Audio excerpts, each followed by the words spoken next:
fortress started during the Maccabees period to protect the eastern frontier of the land of Israel.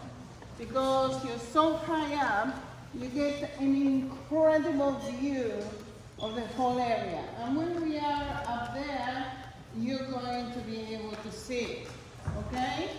So it's pretty incredible. The Maccabees were here in the 2nd century BC. They are the ones that kicked the Hellenists out of here. Remember that the Hellenists took control of the temple. They had idols in the Jewish temple. They were sacrificing humans in the Jewish temple. They were sacrificing pigs in the Jewish temple. They were trying to prevent the Jewish people from being Jews. And it was a disaster in Israel, yeah? And the Maccabees, who were Levites, of the family of Levites, decided to kick the Hellenists out. And this is how they started in 167 BC. How did they kick them out? How they get them out? Fighting. Yeah, one war after another.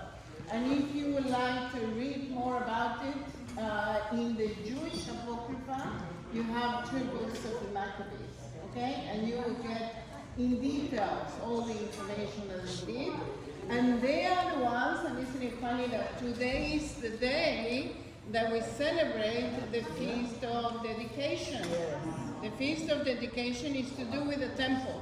The Maccabees actually took control of the temple. They kicked out the Hellenists, took control of the temple, and they had to clean the temple from all that the Hellenists were doing. And according to the Mosaic law, you need 8 days to purify it. Okay? They had enough oil for the lamps for 1 day, and it lasted 8 days. So it was actually a miracle. Yeah? And this is why we celebrate the Feast of Dedication. And we have a candelabra that is actually 9 branches. Have you ever seen the candelabra of 9 branches? Because one of the branches light up all the other days. Yeah? So God lights up all the other days. It's also the Feast of Light for Jewish society. Okay? It is, yes, we are lighting candle today, and generally coincides with Christmas, or, you have, Christmas, and we have Hanukkah, okay? Yes? Is it interesting that the people had just missed Sukkot, and they were in the caves, and then they came back and they had 8 days, like Sukkot. Okay, yes, but they had to clean the whole thing, and Yeshua actually participated of this Feast of Dedication. Yes. Okay, so it's actually mentioned in the New Testament. Anyway, so the Maccabees came here and they built a fortress, and they built the fortress on top of the mountain. They actually put a double case wall all around it, okay? So 2 walls going parallel with one another, all around it, to protect it, to make a fortress out of it. What's amazing is that it's very hard to actually get into this fortress because it's separated from all the other mountains, as you can see, okay? And we're here somewhere. Okay, this is the entrance to the site, and here is 1,600 feet below sea level, and here is sea level. So here is 1,600 feet below sea level, and here is sea level. Okay, so really, yeah, because this is actually the lowest place on Earth. Remember that there is a rift. Remember that these tectonic plates are actually separating each other, and therefore this area sinks. And this is why we have the lowest place on Earth. To get on the mountain, you have to go. In the olden days, we didn't have the cable car. We had to walk it, okay? and you had to go 1,600 feet all the way up on the snake path to get to the top of the mountain. And today we have rails. In those days, 30 years ago, 40 years ago, we didn't have rails. It was, anyway, and loose rock everywhere, so it was pretty dangerous. Shonya, Yeah. how long does it take to walk up? About, if you're not fit like me, 45 minutes. If you're fit, you can do it in 20 minutes. Okay? All right. So the Maccabees actually make the fortress. They build a palace for their families. And then a few years later, Herod the Great, who was not so great, actually inherits this fortress, and he builds another palace over there, okay, the northern palace he builds. And then 60 years later, when the Romans were actually attacking the land of Israel, the zealots actually came and took over Masada from a small garrison of Romans that was looking after this place. And they were here while the war was raging in the land. And then the Romans came, because there were 960 of them, the Romans actually came and sieged Masada. Can you see this line here? Okay, this is actually the Roman siege. You can see where the Roman camps were. Okay, can you see that square there? And there's more squares there, and there's another square there. Okay, these were the Roman camps all around Masada, the siege of Masada. And the people here, the zealots, could not go out. Now the question is, how did they get water? Look at the environment here. How do they get food for 3.5 years? Okay?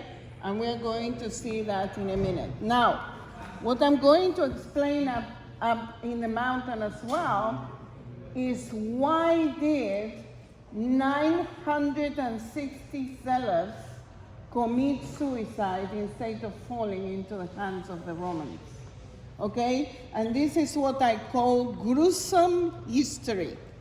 And if you do not want to hear it, you don't have to, okay? You can just take the earpiece off, go somewhere else, okay? But it's very connected to what the New Testament tells us with the predictions of Yeshua and everything that happened here during the Second Temple period. So, it's up to you, okay? But you are warned. This is gruesome history, but very important one. Okay, so come with me, let's go up.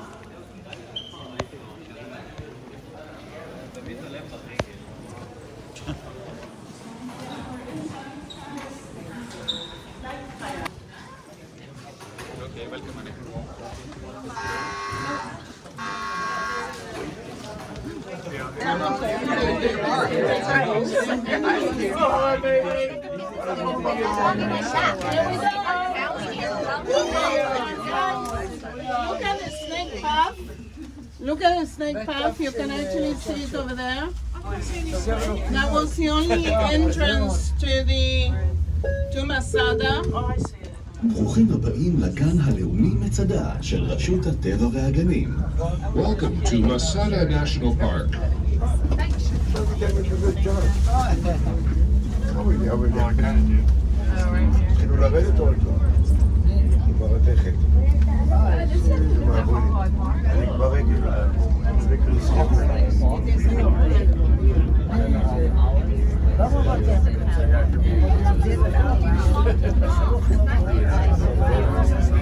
It's like the bottom of the ocean. Can you see that? אני לא סוחב להסביר ברגל.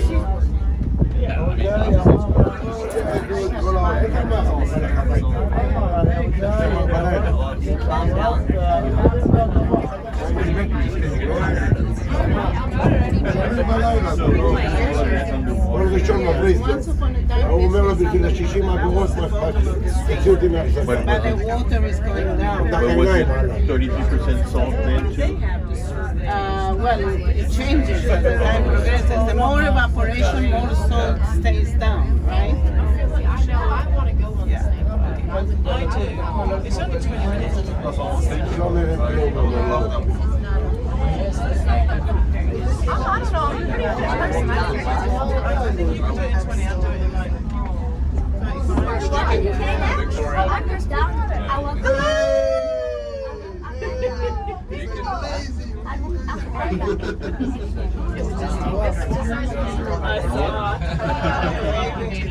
I mean, it would be nice if it came with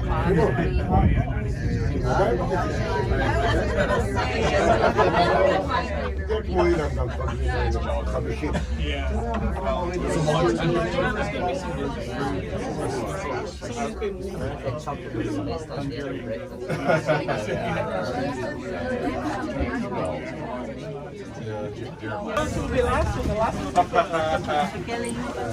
And if you let me go first, then I'll be able to guide you where you need to go. Thank you very much. Oh, wow.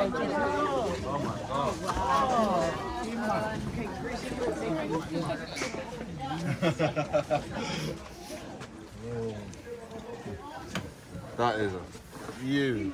Sorry, bro. Oh, sorry.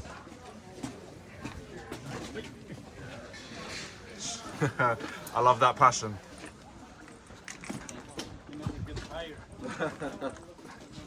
Not when you get to see these sites. Look at that. Yeah. Okay. Oh man. This is what I expected Israel to be, you know? And when you think Israel, this is what you think. Oh, no, you see, I don't. I see it more as Galilee Like, because that's where my family lived. And so that's the impression I always had. Those are the photographs I always saw. Squares on the floor. And you can see that there is a mud path. And next to the mud path, you can actually see the pile of rubble next to it. That's the Roman siege from 2,000 years ago. Okay. How long did it take them? No idea. A few years to measure. Okay, so come with me. With me, and you'll see yes. a world of pure imagination.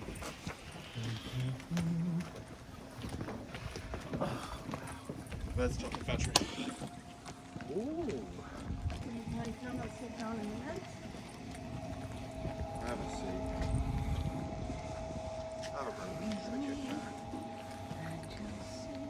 You actually see here that we are at sea level.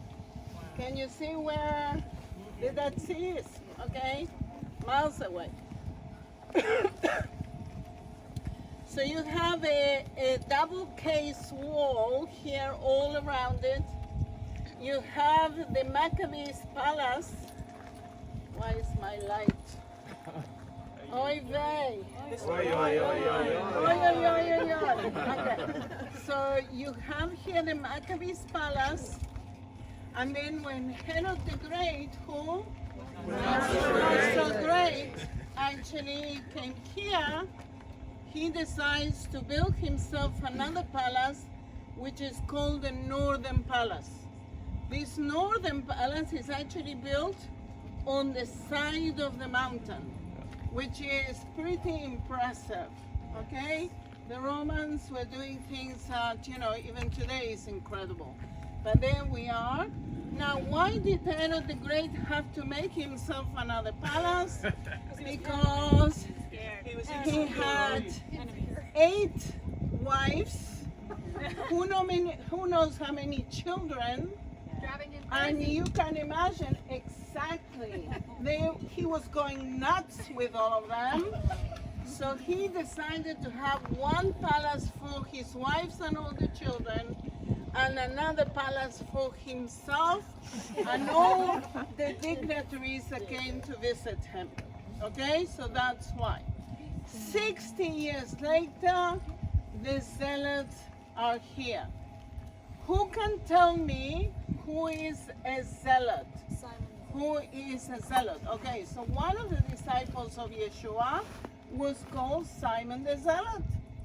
But who were they? What they were doing? Any ideas? Believe that to bring the Messiah, they had to fight first. Very good. Very good. The Zealots were a breakaway from the Pharisaic community 2,000 years ago. The Pharisees were very close to them, but the Pharisees wanted peace with the Romans, and the Zealots said, no way, Jose. Okay? The Zealots in Hebrew were called the Sikari. Sikari. And Sikari means a knife. Dagger. A dagger. So they had a dagger hidden in their clothes, and when they see a Roman, boom, they will kill him. Okay? So we have in the New Testament Simon the Zealot, and then we have another two people in the New Testament that I believe that they are zealots. Could you think of somebody that killed a Roman? Who killed a Roman in the New Testament? Barabbas? Very good. Barabbas. It could very well be that Barabbas was actually a zealot, and Yeshua was exchanged for Barabbas. Okay? And there is another guy. Remember that the word for zealot is sikari. Remember that in Hebrew we do not have vowels, we only have consonants. What are the consonants of sikari? S, C, R. Okay? Now I'm going to say a fellow. Judas Iscariot. S-C-R. It could very well be that this guy was actually a zealot who was trying to push Yeshua to take over the messiahship of the nation to defeat the Romans, because that's their understanding of Messiah, and therefore he decided to put Yeshua to the Sanhedrin because he believed that he was going to take the kingdom from the Romans. Okay? Maybe. This is an assumption. Okay? So the zealots were here. The zealots were here. They were the freedom fighters of the people of Israel. Okay? They wanted to get rid of the Romans. And we are going to see later on what the Romans were doing to cause that. Why were they fighting? Yeah? We're going to see that later on. Yes?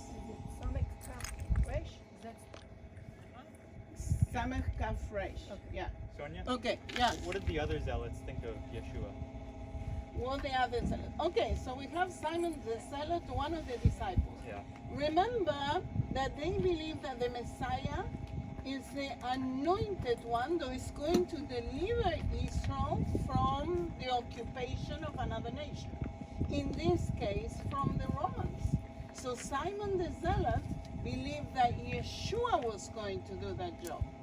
But we know that the messiahship of Yeshua was actually different to what they believed. Yeah? And this is why we have a zealot amongst them. Now this is fascinating because Matthew was doing what? What was Matthew doing? A tax collector. He was working for the Romans. And then you have Simon the Zealot that hated the Romans. How on earth did Yeshua have all these guys together?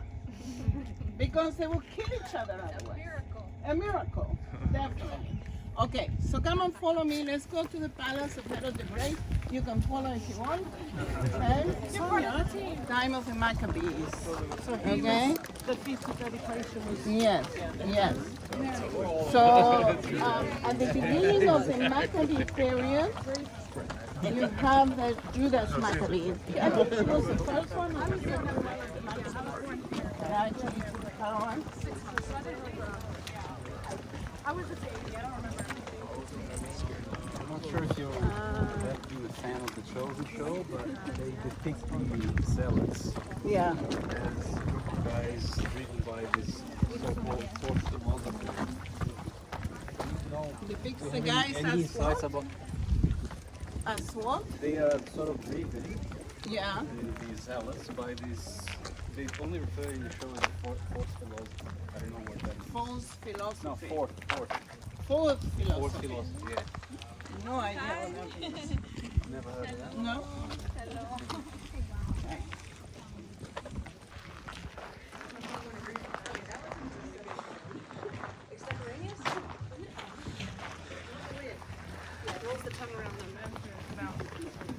It's really a very nice place to live. I'm very privileged to live around here. We see here is we can see the palace of Herod the Great. Who? Not so great.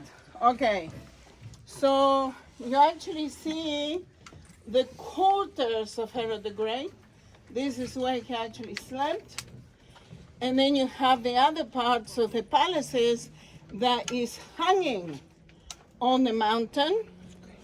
One place will be for the accommodation of the dignitaries that came to visit him, and then a place where he could actually go and talk to them, okay, like a salon or whatever. And you can see that there's some steps here. Okay, so they will go up and down the palace on the steps, and you can see how difficult it is to actually go up Masada.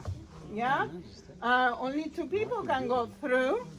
Now Herod the Great, who was not so great, was a huge fella. He would not be able to go up Masada. How did he go up Masada? Chopper.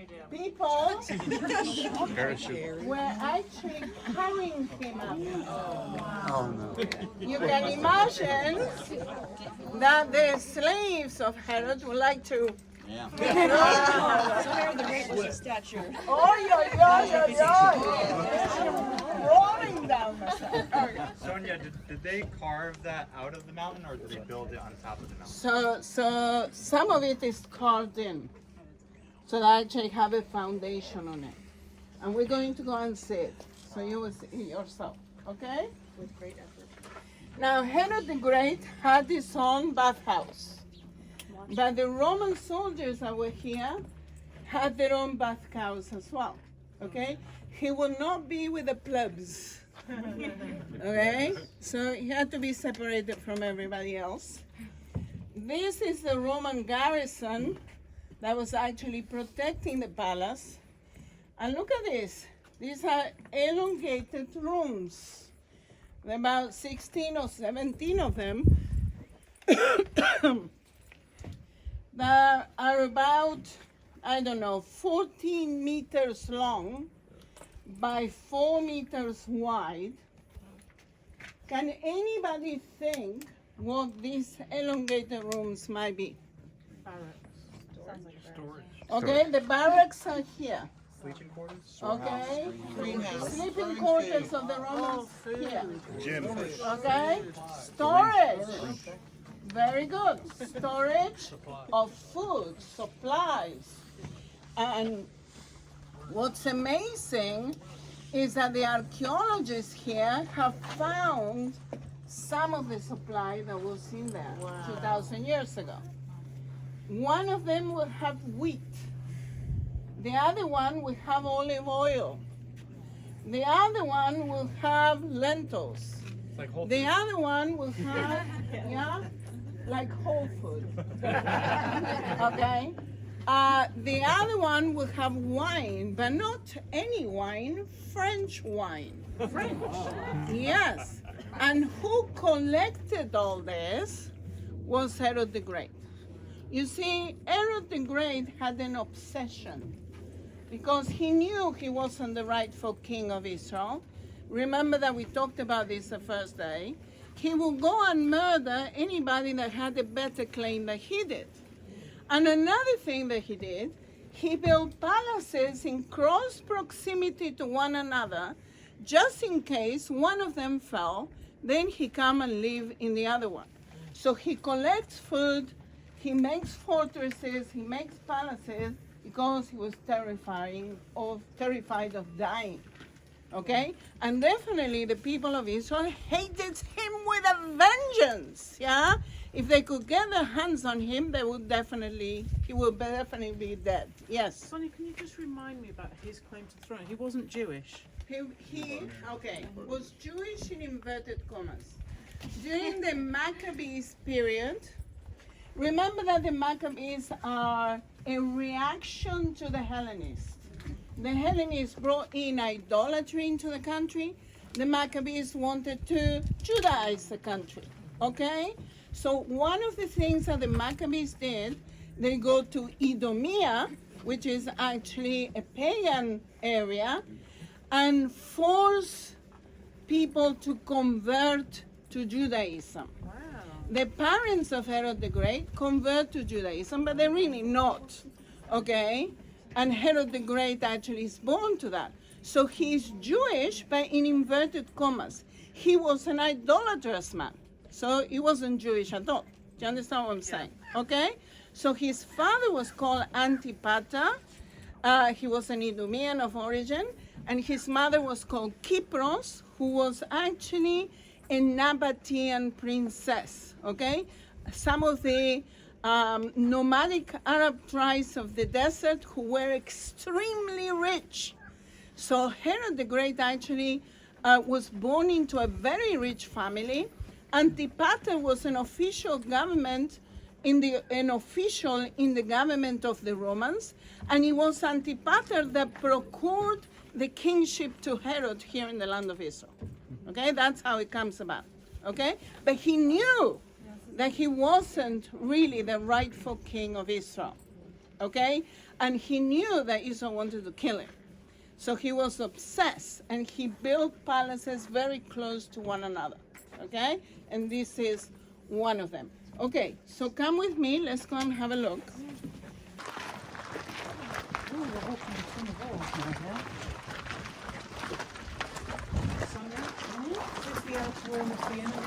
I will explain.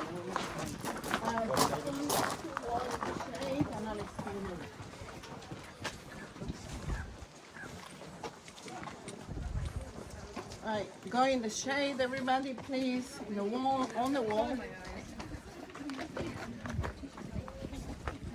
Build this fortress?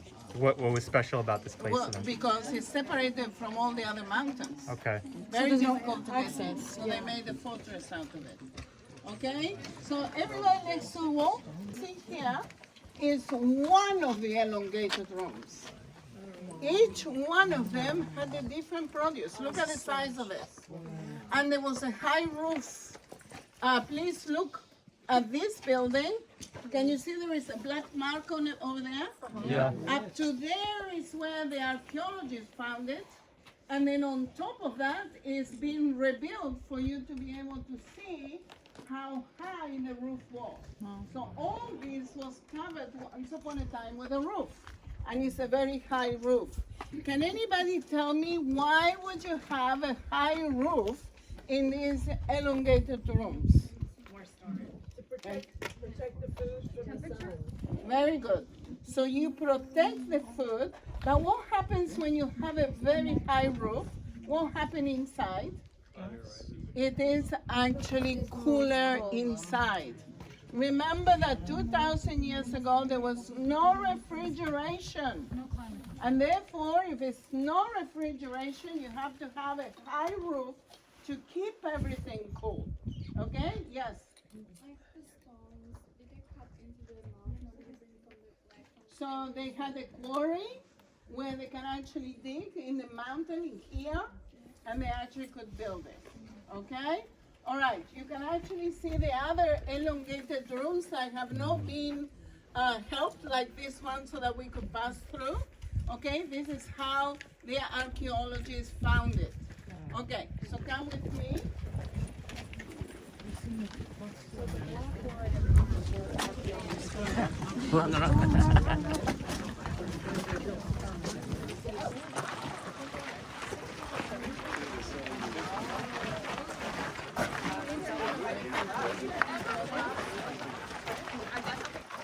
Now, some people believed that the zealots commit suicide because they don't have enough food. That is not the case. The zealots, Herod the Great accumulated this. 60 years later, the zealots were actually eating out of this.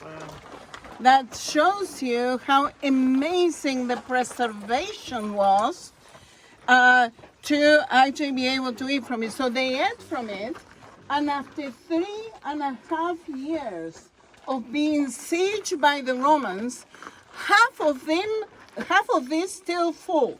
So they could have gone for another 3.5 years. Yeah? And how do we know that Herod the Great was the one that actually accumulated all this food? Is because we have found some jars from 2,000 years ago, and in the jar was written in Hebrew, Lamelech. What does Lamelech mean in Hebrew? For the king. For the king. So it was actually Herod the Great who accumulated this. Okay? All right, come with me. That's how much food. That's so serious. What food? No, it's here in the house for us.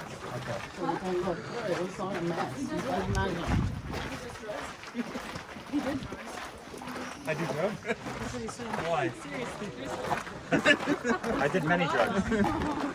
Okay, Joshua model. We make a big circle.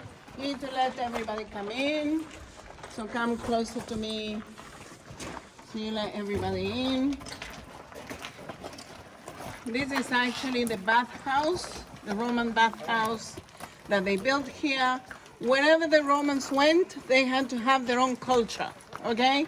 Remember, this is a Greco-Roman culture 2,000 years ago. Please come on in, everybody. And wherever they went, they had to have their own bathhouse. The Romans would come to the bathhouse for many reasons. Okay? One of them was to have a bath. Yeah, once or twice a week, the Romans would come and have a bath in the bathhouse. There was no bathrooms like we have today. Yeah? So they have to come to the bathhouse. And remember, there was no internet, no radio, no television.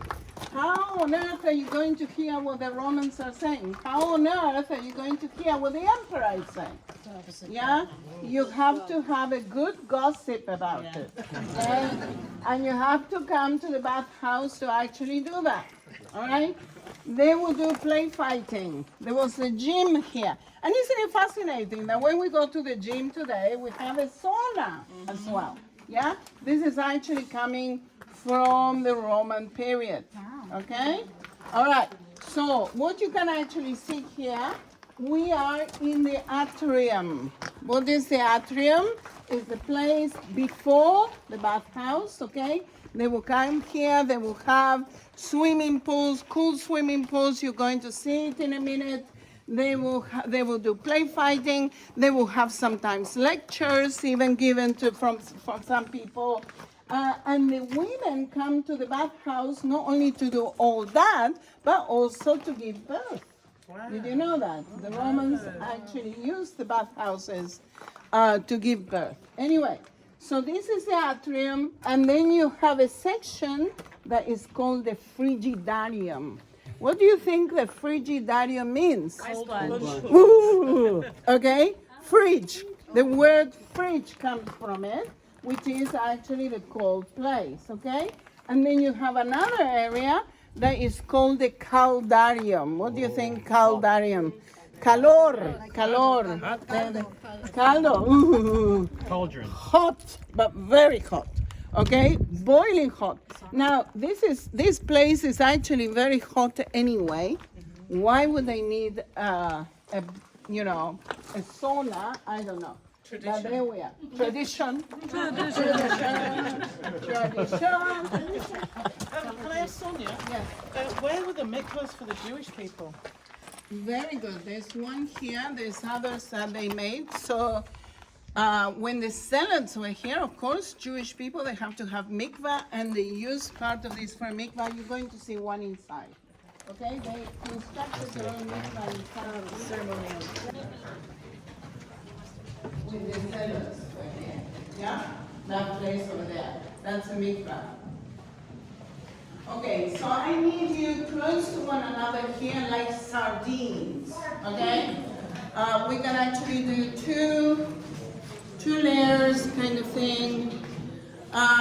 If I can have another group, frigidarium, this is the place where it's cold, the cold room, and you can actually see that they have sitting places, okay? You can actually see also the tiles, the original tiles from 2,000 years ago. The people that could not enter, you'll be able to enter later, and I'll explain again, okay? And you can actually see that people did not like to see the rock. They put plaster, they put paint, and they let it dry together. This is what is called a fresco, and it's actually more durable. The paint is more durable, and when it was actually not good enough, then they will plaster it again, paint it again, and have a very pleasant area. You can actually see reds, oranges, and so on, yeah? So they like to make the place look really nice. Okay, so the people that did see it, if you can actually go over there, and then I'll have the rest of the group, yeah? And No, this is not a daughter. She's not a crawl space. Wow. Yeah. We have rainwater. No, I don't think the HVAC system, the pressure. Well, I had a pregnancy out of wedlock, and yeah, that's part of my testimony. So it's what brought me out of rebellion and back to the Lord. And then I met my husband, and it's been amazing. He has two older sons of his own. everybody needs to be able to fit in here. So we need to all go in this direction. The guys are here. Don't go so far, okay? Please come closer to me. Let everybody come in. We have quite a lot. We have 4 more that tagged along. Yes, Sweet. right. Sweet. They're very sweet. Okay, so everybody needs to be able to get in, so please get in, okay? So this is actually the caldarium, what we call today a sauna, okay? Now look on this side, can you see this? Yep. What do you think they are? What do you think they are? Very good, very good. These are pillars that hold the floor. So the floor will be here. Why? To allow the heat to circulate. If you turn around, look on the other side, look on the floor, and I can't point it because I can't see it anymore. Okay, can you see the floor over there? Okay, that's actually how it looked like. That's a reconstruction. And can you see the bricks that they are hollow? Okay, the bricks are hollow over there. It's because they wanted the heat to circulate. Okay, now this is the only place where they have a semicircle as a roof. Okay, the rest of the roofs in Masada, they're all straight, but this is a semicircle. Why do you think they have a semicircle here in the sauna? Any ideas? Okay, so the heat is actually circulating. And what else? What else? Who said the steam? Who said the steam? Okay, so the steam is rising. You are sweating, okay? This is very hot. The steam is rising and it goes to the roof. The roof is cooler. So if you have a straight roof, what's going to happen? It's going to drip on you. If you have a semicircle, what's going to happen? Wow, the Romans were thinking about everything, okay? And they're very smart construction-wise. Now, how did they heat the sauna? Because we have gas, we have electricity today, but in those days, how do you heat it? Fire. With wood, with a fire. Now please come and look over here. Can you see this hole here? Yeah. Okay, if you cannot see, it's right below. Okay? And there was a servant or a slave that will make a fire outside and he will fan it inside. The heat will be fanned inside the sauna. You can imagine that in this place, if you have somebody fanning heat, you will not be alive for very long. Okay? That's pretty, today is cool, but generally this is very hot. Okay. All right, let's go that way.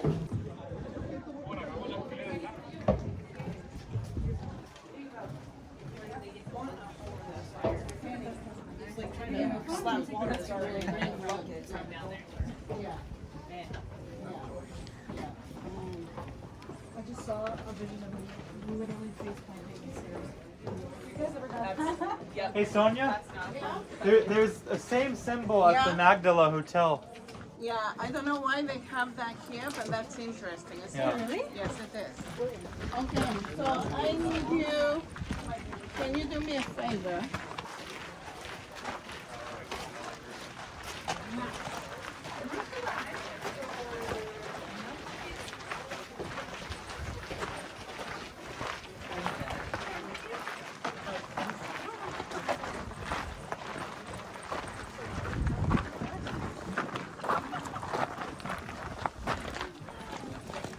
We are going to come back to the palace later on because there's a big group over there and we don't want to get stuck with them. So we're going to go somewhere else first and then we'll come to the palace.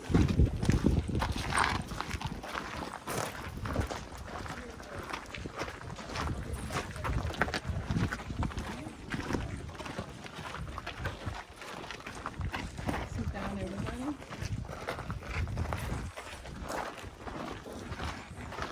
Is why did 960 celibs decide to commit suicide rather than fall into the hands of the Romans?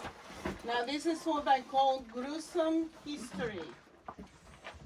It's disgusting, okay?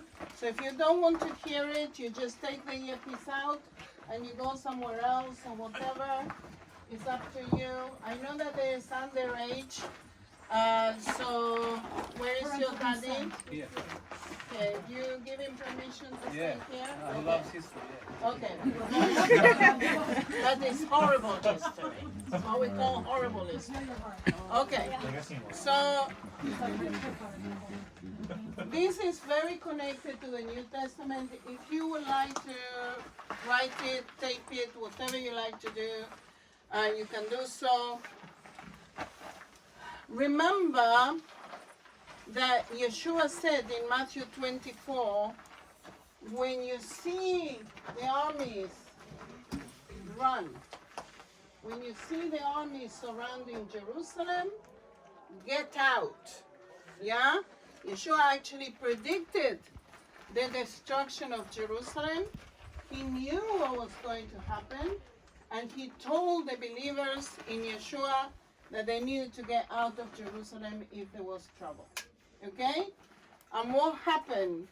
Whatever I'm going to say to you now is actually written in Josephus. I'm going to be talking about the destruction of Jerusalem. Everything I'm telling you, it is in Josephus. You actually can go and read it yourselves. Okay? So what happened was this, that the country in 66 AD decided to rebel against the Romans. Okay? They stopped the sacrifice of the emperor in the temple, in the Jewish temple. They decided that they were not going to do what the Romans were telling them, and then decided to rise against them. The Romans, Vespasian and Titus, who were commanders of legions of the Roman army, they came to the land. They started conquering in 66 AD in the north of the country, and they start coming down. They conquer the north first. They arrive in Jerusalem in 69 AD. Titus and Vespasian. they start sieging Jerusalem. And then Vespasian here that he's going to be the next emperor of Rome. And what do the Romans do? They lift the siege, they go to Caesarea, Vespasian goes to Rome, and it's Titus that come back in 70 AD, siege Jerusalem again, and this time nobody can get out. So there's two sieges. So the first siege in 69 AD, when they lift and they go to Caesarea, thousands of people leave Jerusalem. They were listening to Yeshua. Thousands upon thousands of people leave Jerusalem, and the zealots come here, okay? And, you know, other people went in another direction. So they were listening to Yeshua, so it happened what Yeshua said to them to do. And then in 70 AD, Titus sieged Jerusalem this time, and nobody could get out. Nobody could get out. Inside of Jerusalem, you have the Zealots, you have the Pharisees, and you have the Sadducees fighting with one another regarding this. They were killing each other regarding this, because the Sadducees wanted to open the gates for the Romans to come in. They were allied to the Romans. The Pharisees were in the middle.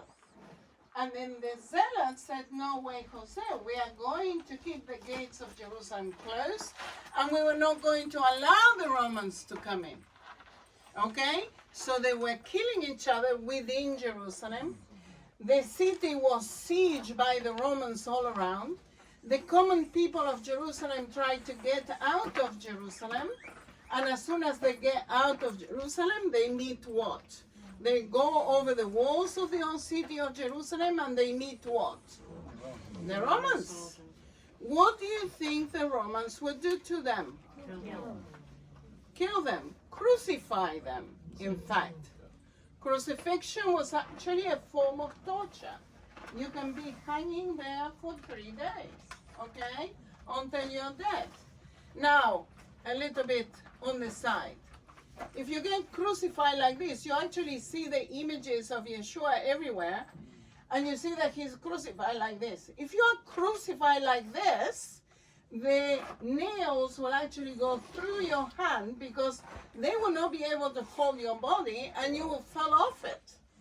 So how did Yeshua was crucified? How were they crucified?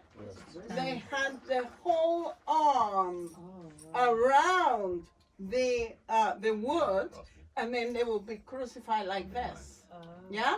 Around and like this. Okay? So it is actually the elbows that are actually holding your weight. Yeah? And they also have a little seat so that they could sit down. What happened is, your feet is like this. If you're in that position, what will be the difficulty? Breathing. So to be able to breathe, you got to lift yourself up, breathe, and then go down again. Why did they break and the then knees lift if yourself. they were sitting? Why did they break the knees if they were seated?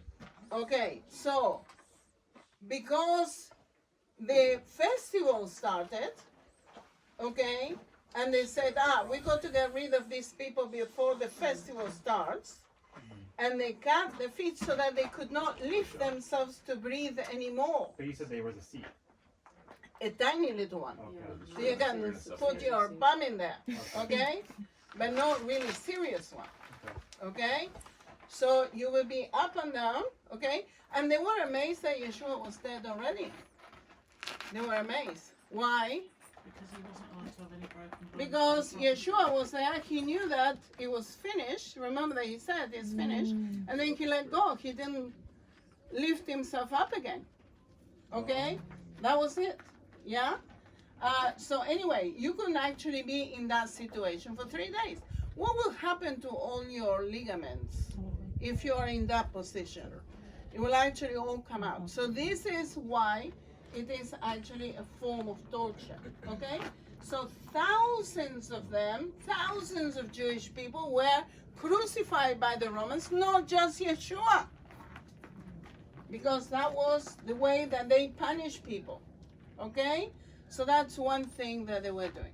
Another thing that was happening was that to prevent people from stealing the rings and earrings, gold earrings or whatever from, because they were stealing, they were murdering people inside of Jerusalem, to prevent them from taking it from them, people were eating the jewelry. So that when he passed through them, they go over the wall, pass through them, they will give it to the Romans, okay, to pay their way out of the siege. Now the Romans hear that people are eating their jewelry. What do you think that they do? Open them up. And Josephus tells us, and this is pretty disgusting, even pregnant women were opened up. So the Romans didn't have any care for life whatsoever. They didn't care about people, okay? They didn't have this idea of humanity, of looking after life, okay? They were barbaric, really. What else can they do to you if they get hold of you? What else can they do to you if they get hold of you? You can be a slave. This is slavery. Now, if you were a slave of the Roman, if you actually had a good master, that would be good for you. Like Josephus. Josephus used to be called Josephus ben Matityahu. He was a Jew that was taken by Vespasian, and he became to be the historian of Vespasian. This is how we know the history of what happened here, okay? But he was in a good position. But generally, the Romans will take the slave and put them to prostitution. Yeah. Okay? They make good business with prostitution. Okay? So what chance do you have as a Jewish person to have a good life with your family if you become a slave of the Romans? Can you see this? Okay? So this was a terrible situation. They knew that if they fell into the hands of the Romans. Another thing, the Romans were famous for raping women. Everywhere, children, women, married, not married, whatever. Was it true that okay? And let me tell you something. Before the Romans, in Judaism, the descendancy came from the father. Yeah? If your father is Jewish, you're Jewish. After the Romans, because so many women were actually raped by the Romans, they changed the law, and they say that if your mother is Jewish, then you're Jewish. And it's even to today the same situation. Can you see this? Okay? Why? Because the Jewish people didn't want that these women that had children raped by the Romans would be out of society. They wanted them to be part of the society, and as long as you bring them up, the children, as Jewish children, then it's fine. Can you see this? So what chance did these 960 zealots here had to have a good Jewish holy life before the Lord under the Roman occupation? None whatsoever. So you can see why they decide to commit suicide rather than fall into the hands of the Romans. Now, according to the rabbis today, it is unlawful to commit suicide. You shall not kill others, and you shall definitely not murder yourself. It is totally unlawful. But you can see how these people actually had no other choice in this sense, And what I'm going to say is even worse than what I already said. You ready to stay here, or you want to clear off? You're welcome. Okay. So if you want to bail out, you're most welcome to bail out. Okay. So what happened? here.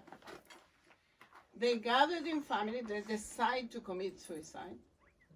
They gather in family, you can imagine. They kiss each other. They said goodbye to each other. They cried over each other. And then 10 people of the community killed the rest. And then those 10 threw lots to decide who was going to kill each other. And the last one fell upon his soul. Okay? And that's how 960 people commit suicide. Now this is what Israel says today. Never again. Never again are we going to allow the Romans to do what they did to us. Never again are we going to allow Hitler, because you know, this is one after another. One civilization after another wants to get rid of the Jewish people, yeah? Never again are we going to allow Hitler to do what they did to us. Yeah? Why did that happen? Why did the Holocaust happen? Because Israel could not defend itself. Israel did not have its own independence and could not defend itself. We were, you know, it's up to the governments that we were under that they could decide whether we leave or not. Yeah? But that's not the case anymore. Even though it happened to us, what happened in October 7, we know the intention, okay? We are not going to allow them, no matter what. You know, the world doesn't want Israel to defend itself. Can you believe what's going on? It's unbelievable, okay? But no matter what, we are going to defend ourselves, no matter what the world says. Amen? Never again. Never again. Amen? Any questions? Yeah. I want to take a different tack now, because I feel a bit heavy. Can you talk about how when the State of Israel was re-established, how this was all discovered, all of this? I know that you said Josephus wrote about it, but how did they find this? So Josephus wrote about this, and I think one of the main archaeologists that was here, that we mentioned him yesterday, was Igal Yadin. He was actually a professor of archaeology in the 1950s. He found this place, okay? So he was digging here. Oh, he was the head of the IDF as well. He was the head of the IDF as well. Okay, do you remember I told you that they threw lots to decide who was going to kill each other? They found the lots. So come and have a look at this. Yes, come and have a look at this.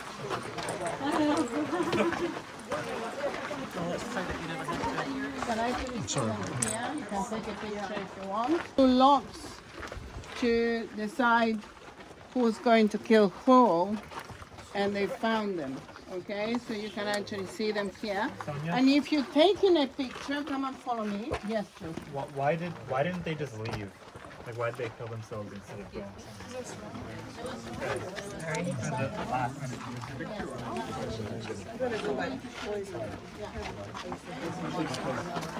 Well, I know like guerrilla warfare use crazy tactics, like scale down everything.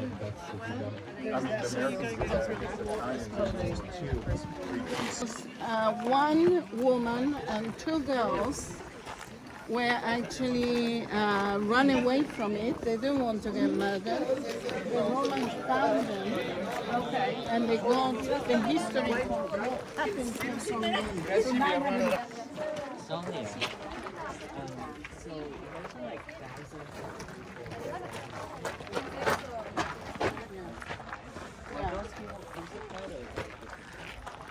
No, the people that left the first time of the siege, the first siege, they left. Yeah, thousands of them left. They were not killed by the Romans. Where did they go? Some of them came here. The Zealots came here. And that's why they took the mountain from the small garrison that was here. Yeah. And then they suicide. And then they commit suicide 3.5 years later. Yeah.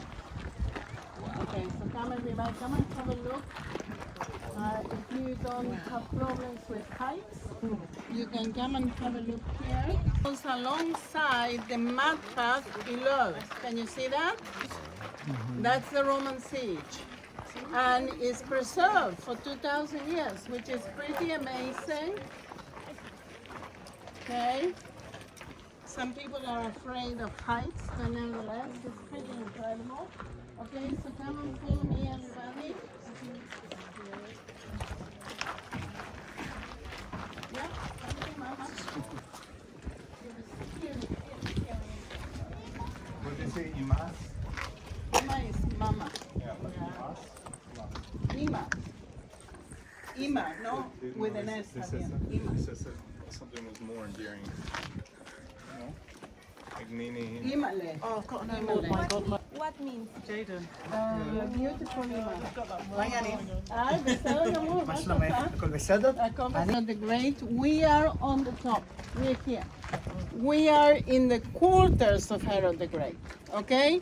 And here was his room. This was his own personal room. And then there is another room right next to him. And the room next to him, he will have a servant or a slave attending him 24 hours, 7 days a week. Yeah? He will not move very much, this fella. So he never moved his body, he never worked out, never went for a walk. Give him a shot. Okay, sit down, sit down. Okay.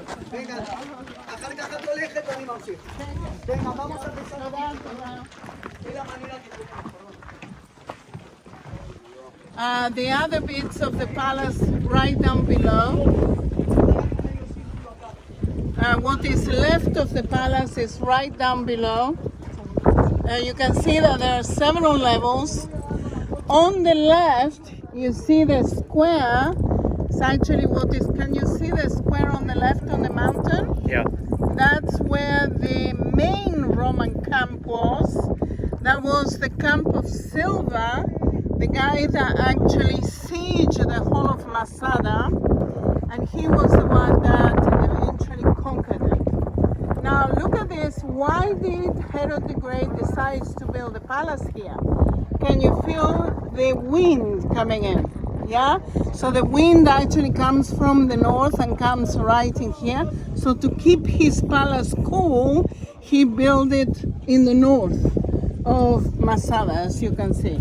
Pretty awesome, right? Okay. All right. So come and follow me.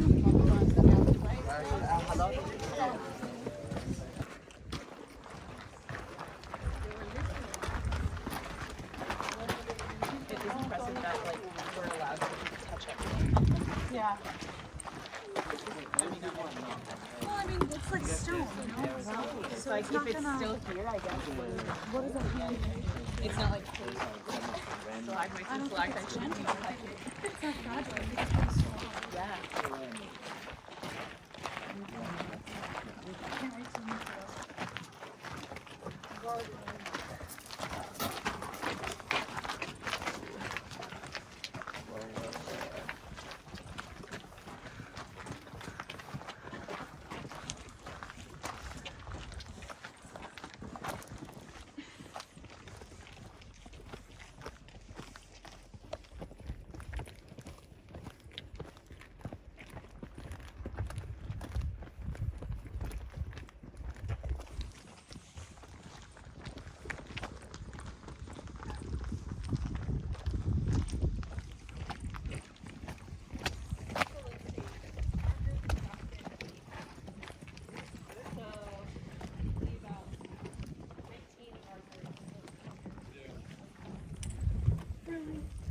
Okay, so come down, everybody, and I want to show you something. Below That's where they built it. is one of the cisterns here in Masada, where they accumulated water, and there was once upon a time a roof on top of it. But when the Romans sieged this place for 3.5 years, they were actually throwing those things. Can you see those stones that are circular? Okay, they were throwing those circular stones to this area with a catapult, yeah? Boom, and you don't want to be in the path of these stones, okay? And you can see the force that was actually done because it broke the roof of the system, okay? And let's go and see the water system. We're going to go down there. Come with me. Yeah, this way.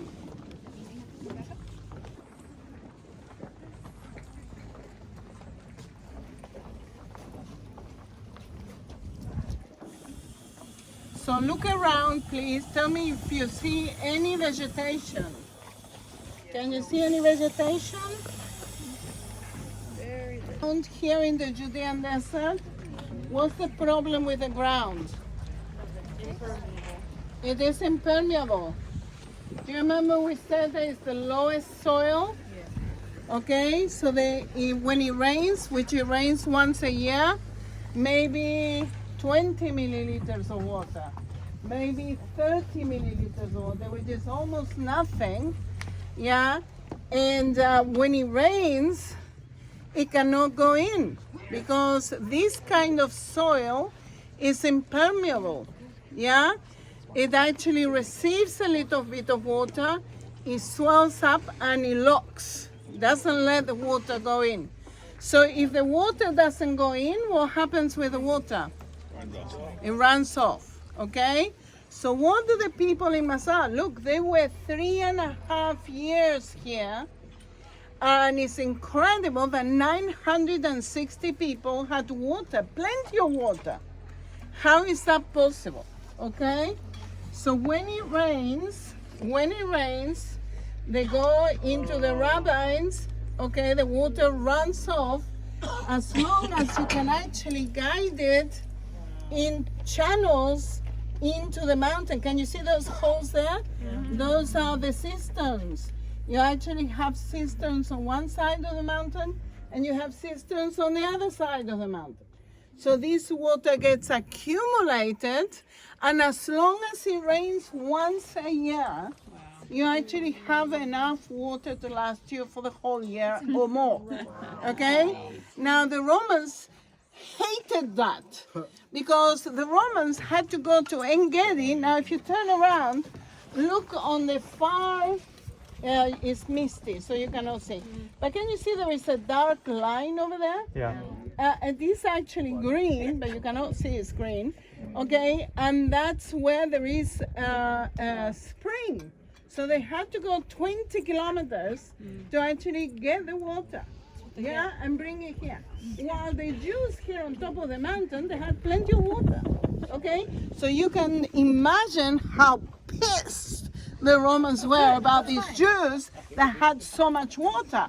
And on top of that, they had a swimming pool on the other side, and they were jumping in the swimming pool and making a lot of noise, and they were spitting fire down below, okay? Anyway. Didn't they ever think these people must be blessed by the Lord our God? Do you know what I mean? No, because people still attack him to this day. Yeah, we're going out this way. There's a reason why they We can go that way.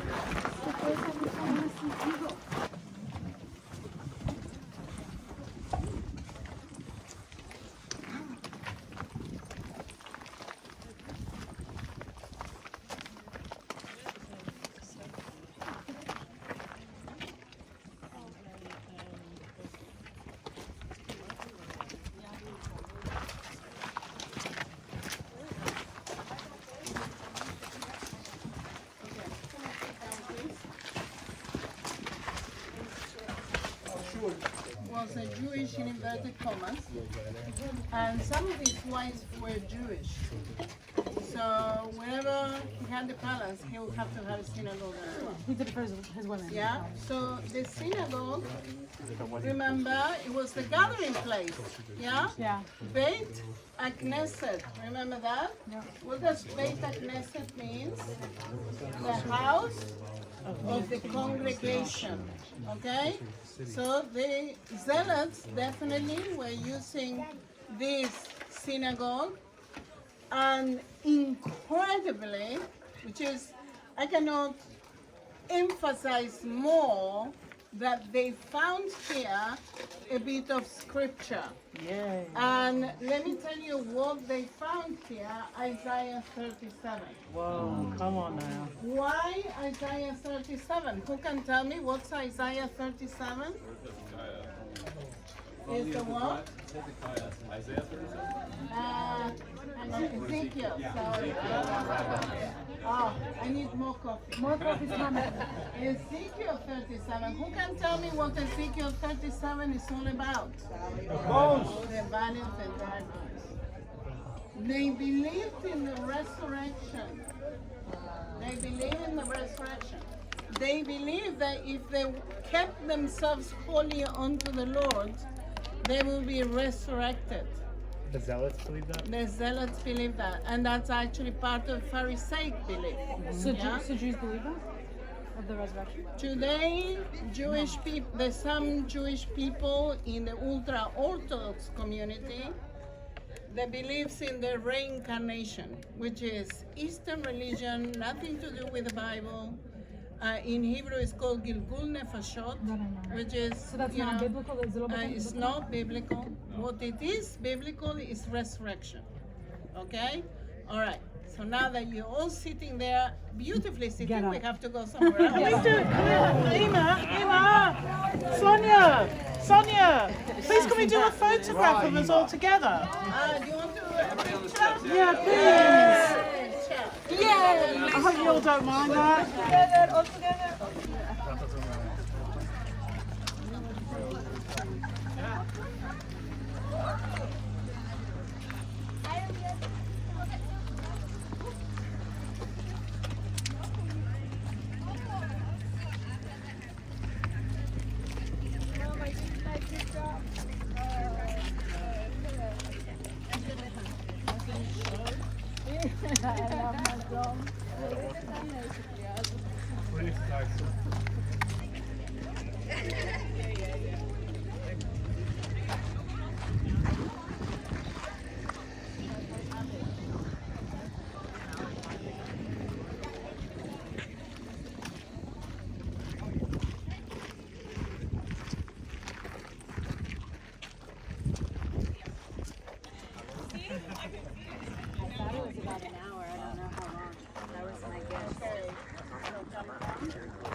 Then Herod the Great, who's not so great. Okay.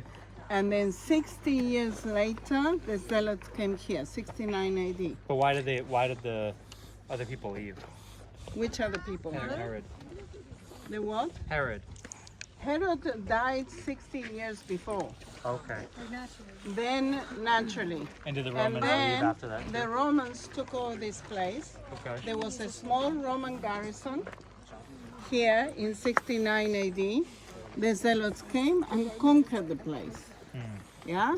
And this is how it was in the hands of the Zealots until the Romans were able to breach the wall from this side and able to get into the fortress. Okay?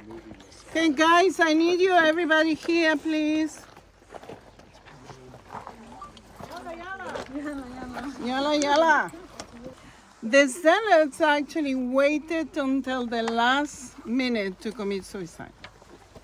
Now, what the Romans were doing, they were building a rampart. Can you see the rampart below? Yeah. Okay, why do they build the rampart on the west side of the mountain? Because on the west side of the mountain is closer to the ground.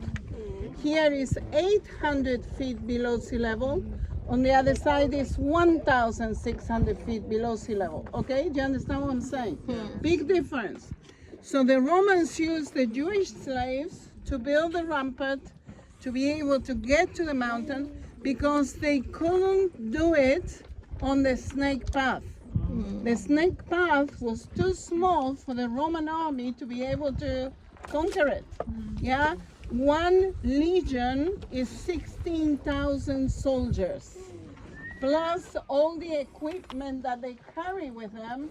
There was no way in the world that they could go up in the snake path and conquer this place. So they had to build a rampart, and it took them 3.5 years to do it. they used the slave labor of the Jews. The zealots that were here on top of the mountain did not want to kill their own people. Yeah? And what they did, the Romans, turn around please, look at the stones that were throwing at the wall. Okay? The Romans were throwing the catapults into the wall, they broke the wall. The zealots built up the wall with wood and stone. The Romans actually light up the wood and the whole of the structure actually collapses. So no matter what the zealots actually were doing, the Romans were actually breaking the thing, okay? So eventually, 1 second, darling, eventually on one night they reach high enough to be able to get into the mountain, and then they say, let's leave for tonight, let's go and rest, and tomorrow we'll come and kill everybody. So that night was the night that 960 people commit suicide. Yeah, so these people waited until the last minute, really. Yeah, and they knew what was going to happen to them. Yeah, they will separate the families. They will rape their women, okay, children, women, you know, everybody. So it was a disaster for them. Do you understand? Yeah? Okay, any questions? Yeah. The wood, where did they get it from? Where The was wood? spring? Yeah. Okay, so interesting, right? Where would they get wood? But they did have wood. They bring it from other places, okay? And they have it accumulated here sufficiently to last them for 3.5 years. So they had plenty. They had plenty of food. I don't know if you've seen we passed through a columbarium. You know what columbarium is? It's where they grow pigeons. So they had meat. They have meat to eat. Oh, pigeon meat is kosher? Yeah, pigeon is kosher. And for sacrifice as well? I don't think they will do sacrifices pigeon yet. All right. Okay.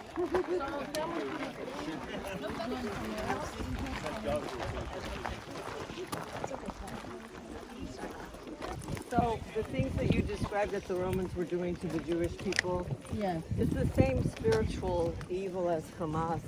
Oh, the same exact things happening with the cutting the open and all that. Yeah. Okay. We met with the guy.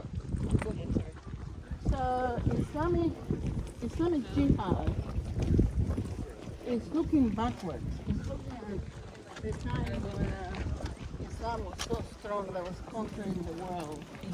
They're looking backwards. They're not going forward looking at the thing. They're looking backwards and they're doing exactly the same thing. Okay. You know.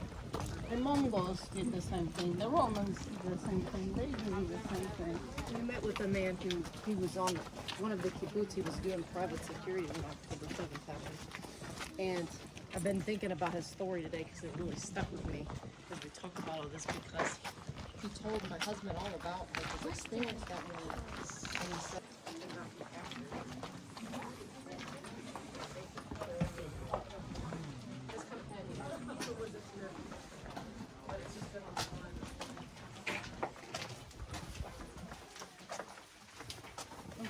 So I need a person here that can point people in that direction. Can anybody will? Yeah, thank you. Okay. Okay.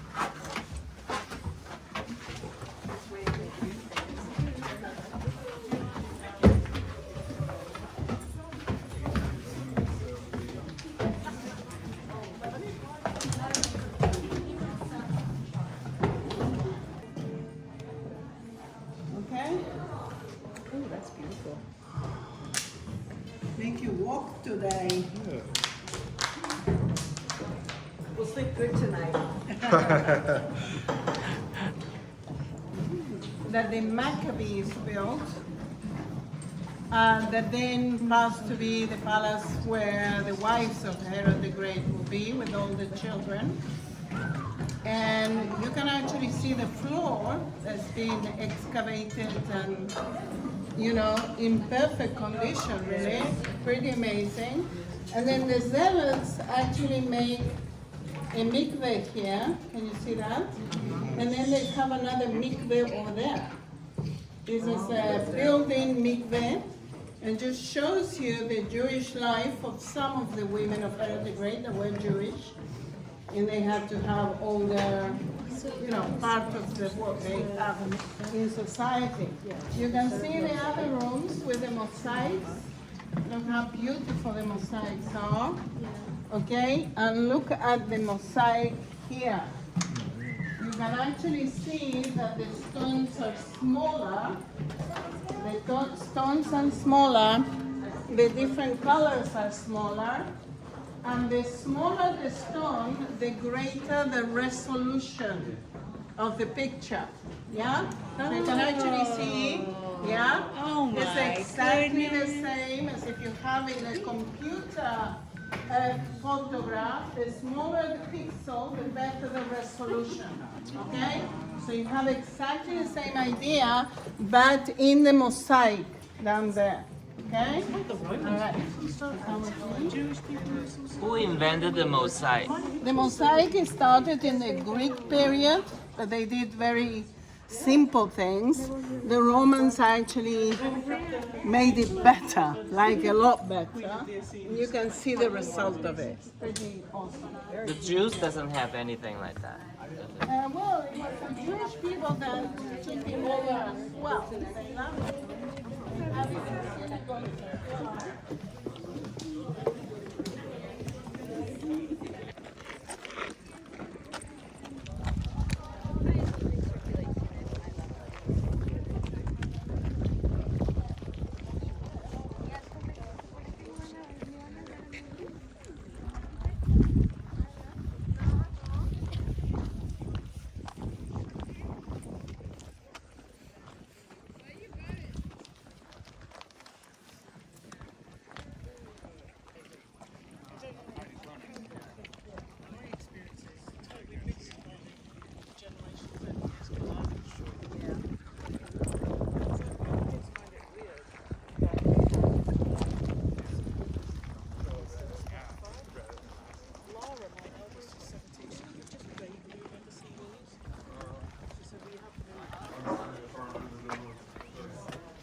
You're trying to, because that's the thing, it's like they'll use certain slang and they'll, it's like if you can, it's not that I'll use it, but these are Look at the tunnel over there. Can you see the tunnel? Yeah. For the water, and then you have a system over there.